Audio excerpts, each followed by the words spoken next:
Thank you. Starting.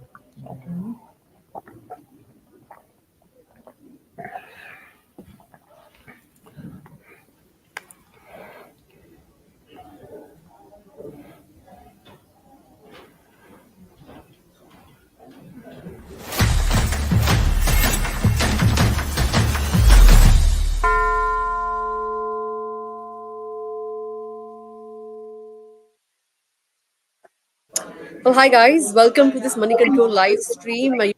You watch with me, Nandita Khemka, and today we are focusing in on PN Gadgil and Jewellers. The IPO is opening on the 10th of September and closing on the 12th of September. In fact, the company has set a price band of somewhere around 456 to 480 rupees a share. Now, it will be a combination of fresh issue and offer for sale. Fresh issue of 850 crore rupees and the offer for sale would be worth 250 crore rupees. Now, to talk about the post IPO roadmap and the expansion plans, I'm joined by Saurabh Gadgil, who's the MD of the company. Saurabh, welcome to Money Control here. First of all, congratulations on the IPO. You are the second, largest organized player in Maharashtra in terms of store count. Uh, Take us through your journey and tell us what really prompted you to, hit the street at the current juncture. Thank you, Nandita. It's a proud moment and a dream come true for all of us at PNG. It's been a journey which is seen entire team coming together and working towards it, and finally it's happening. When it comes, you mentioned that we are the second largest jewelers on the store count in Maharashtra, and the objective behind the IPO was to be the largest, is to aim to be the largest jeweler in the state of Maharashtra. We have been in the business for almost 20 decades in Maharashtra.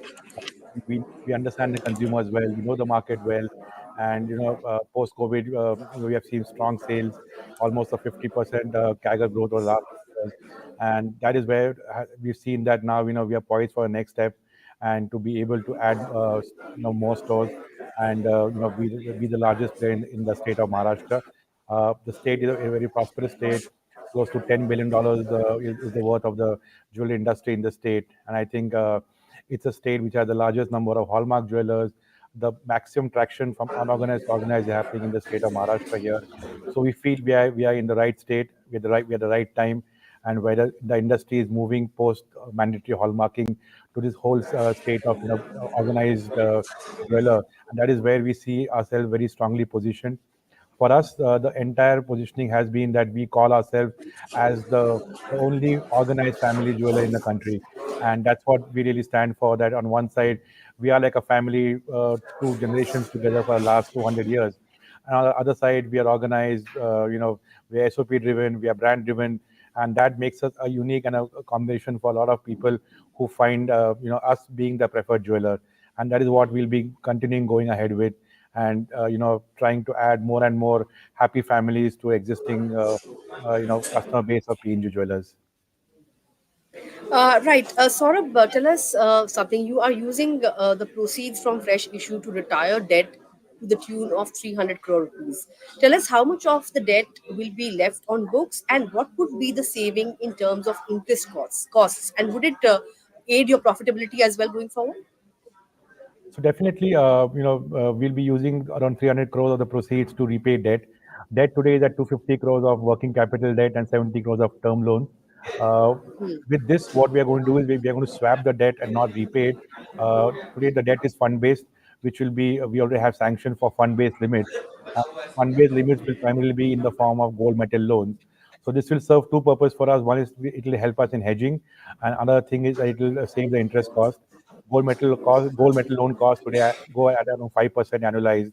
So we'll be looking at a saving of 4.5% in interest, and also helping us in hedging. So going ahead, we'll be left with the same debt level, but it will be form of gold metal loans, but having considerable impact on interest savings and on margins.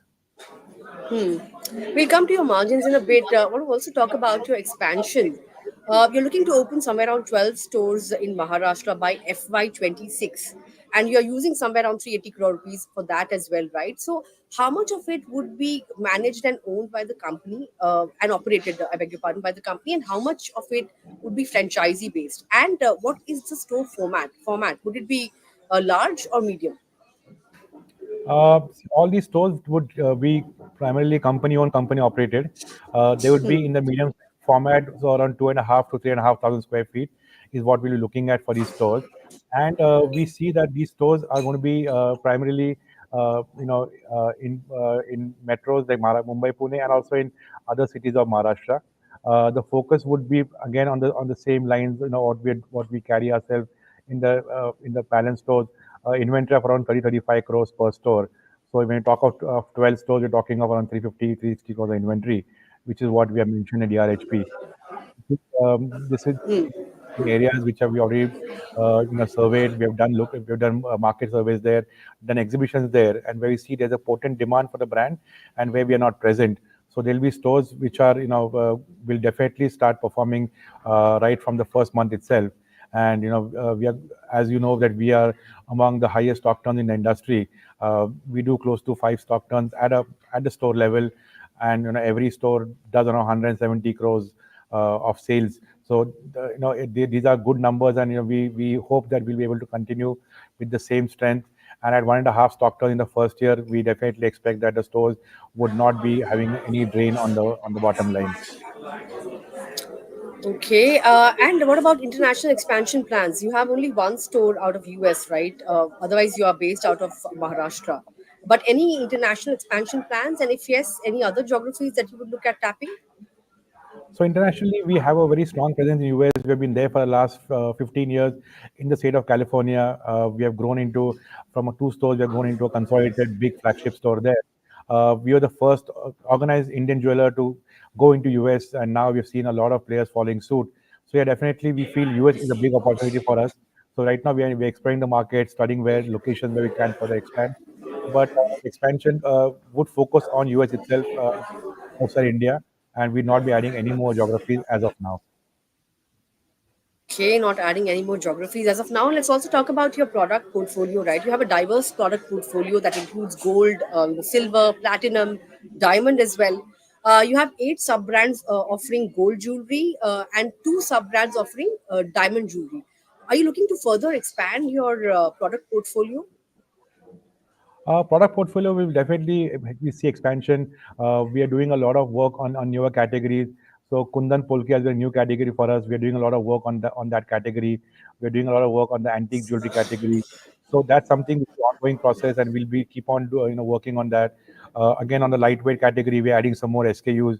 So we feel that at a jewelry level, there's going to be a lot of new additions based on the consumer sentiments, based on the market demand. So that be an online process for us. And we do major two collections every year, one during Diwali and one during Akshaya Tritiya. So that will keep on continuing. And at retail, people want new and new design, new variety. So that's something which we definitely focus on. So we always have a mix of our best sellers and new arrivals in every store. But our merchandise is very, very store localized. We ensure that we cater to that particular demand of the city or the state where we are in.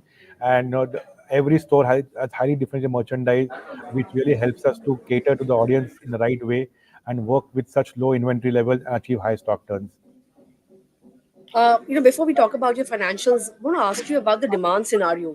How has it really changed post the budget? Because we saw the custom duty reduction on gold, and silver, and of course platinum as well. So, have you seen an increase in footfall post budget? Has there been a spike in demand?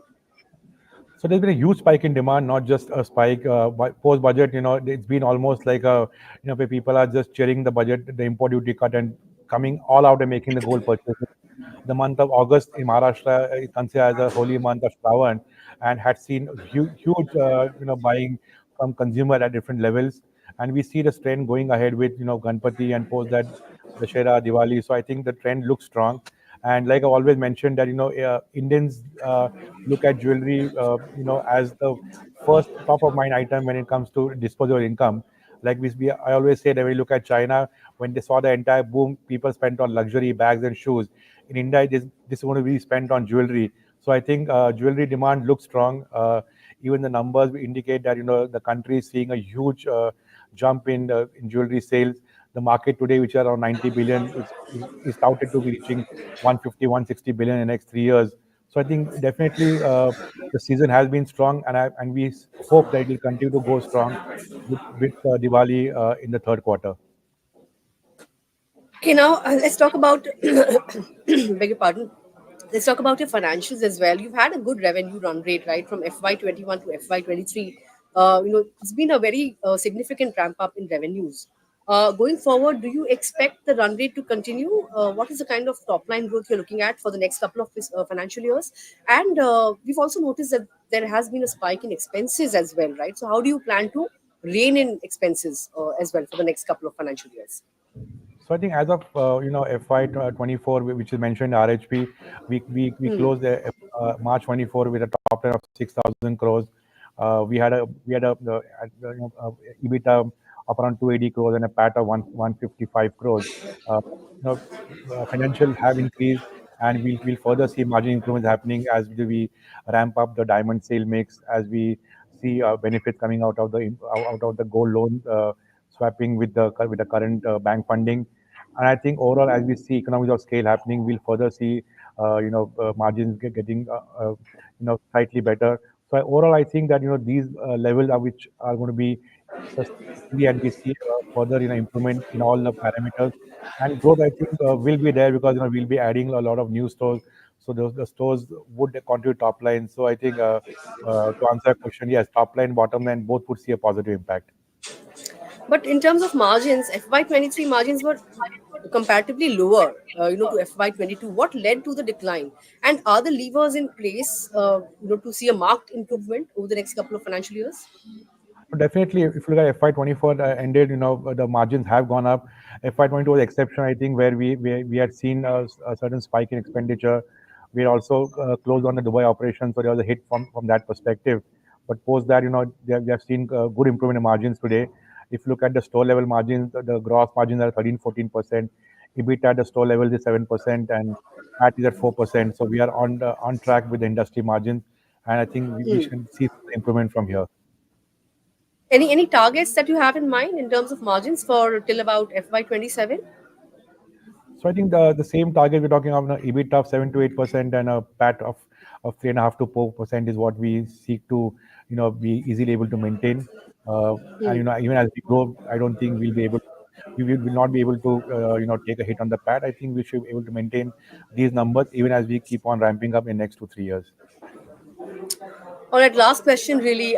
Your closest competitor is Kalyan Jewellers, right? And they have a top line growth of somewhere around 14,000 crore rupees or thereabouts. So any game plan or any timeline in mind to play catch up with your largest peer?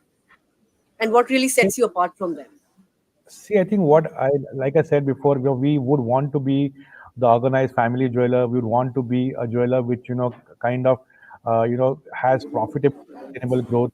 So we definitely take inspiration from competition, but we would want to grow as per our own strategy, as per our own plan.